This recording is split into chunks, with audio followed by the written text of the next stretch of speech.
We are born in a condition that requires a savior.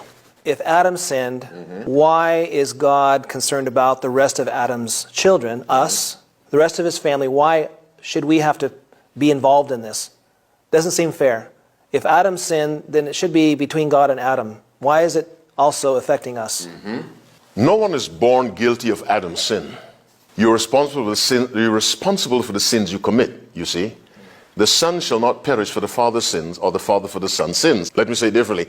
Everyone born into the world of Adam is born needing a savior.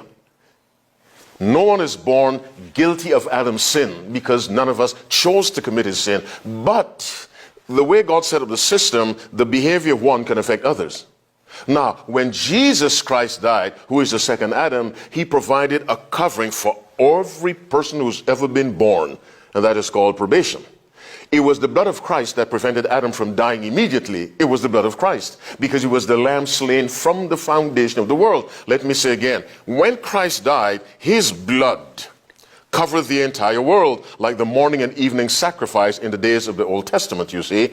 Now, that covering didn't mean salvation from sin. It meant a temporary protection from destruction, from condemnation, within which period you can come to him and be justified. Let me say that again, differently. When Adam and Eve sinned and they hid from God, they were lost. They were lost. Christ came to save them, but they were lost with hope. And that hope was because of the blood of Christ. When Jesus said to Zacchaeus, the Son of Man is come to seek and to save that which was lost, that seeking began in Eden. He came to seek Adam and Eve, to save them. Remember, they were hiding from him. No saved person hides from God.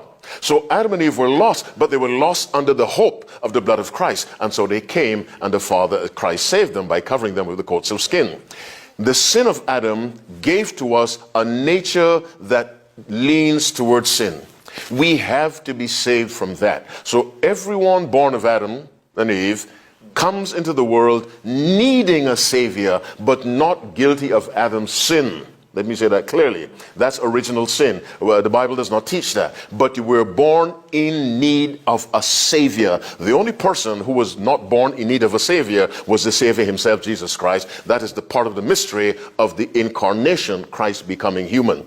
And so God does not hold me guilty for what Adam did. God holds me responsible for the choices I make.